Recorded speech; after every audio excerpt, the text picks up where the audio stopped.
So we talk about gender-based violence, we're talking about that most of the time it's intentional, that intentional harm or force that is directed at someone based on their gender.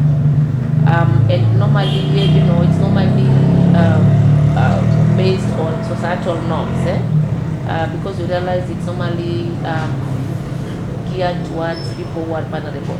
So then when we talk about sexual and gender-based violence, we're talking about intentional and forceful act, having carnal knowledge with someone against their will, or there's no consent. Yeah.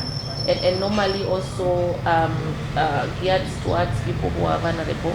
And by vulnerability, I mean children, I mean persons with disabilities, and I also mean women and girls. So based on their gender.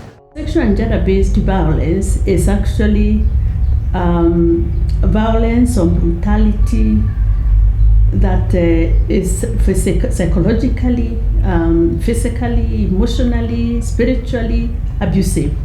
So where an individual who is in a position of power crosses boundaries in a sexual manner, and sometimes the female gender suffers more than the male. Of course, we know we have many abused silent young men and boys, but then there are more women that actually suffer SGBV compared to men. So it is crossing boundaries, entering into someone's private space in a sexual manner, and in a manner where one gender is suffering most of the time, and often it is closed up. Some families are in denial that this could be happening, and so people suffer in silence. One of the things we've noticed is intimate partner violence, because widows, especially younger widows with younger children, have this, is either in my culture now you have to be cleansed and inherited.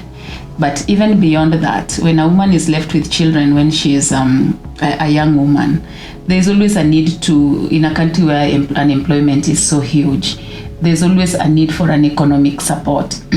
So the partners that come into the widows' lives, younger widows' lives, in the long run become very abusive. So intimate partner violence is so high among widows who are the age of 25 to 35. So that was in the very high during COVID. The teenage pregnancy, when a widowed daughters, when your mother is already vulnerable, you are also vulnerable. A vulnerable widowed mother equates to a vulnerable widowed daughter. We had a case in Siaya County where our top performing girl under our scholarship program got pregnant because of tissue paper and Arimis, costing less than 100 shillings. And that life wasted. By the time you recover that life and return it to proper channel for a woman to grow again, that's years gone.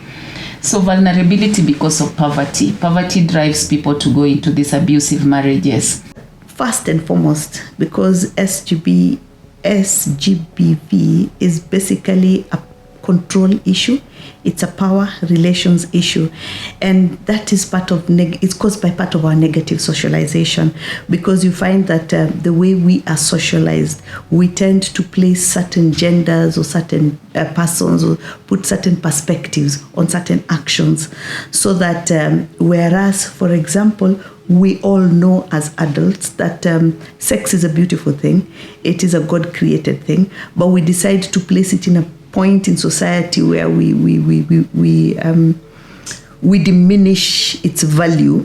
We will diminish women who are known to engage often in it and say that she's not a woman of virtue because she's had many sexual partners. We tend to glorify men who have engaged in it, saying, that is the man, he has had many sexual partners. So you see, it's part of our negative socialization that causes us to use this form of violence to try and manage and control other members of society. Of course, another cause for it is the fact that when trying to deal with the legal framework to try and curb sexual gender-based violence, we, again, because of our socialization, have not been able to conclusively address it. It becomes difficult to prosecute, starting from the reporting of it, You've had victims complain about, or survivors complain about going to report in police stations and somebody inquiring from you, and the manner in which they seek the details is almost pornographic in nature, you know. It's like they're enjoying or getting some satisfaction from your recount of an ordeal that is life-changing in your opinion. So again, that causes us to continue to engage in it, because we know that chances are we will get away with it. It is just like the way we know that many of us tend to steal. You know, people will steal small things. They will say, if I pick an extra pen from the office, this is the office supplies, it's not stealing, you know. It is just making use of it. And it only becomes an issue when you're caught, when you're arrested. And it's the same thing that you find when people find that the law, even for those who have been arrested, get away with it, then they tend to think it's not as serious an offense. So these are some of the reasons why we still find SGBV prevailing in society, even to date, despite the legal framework that we have.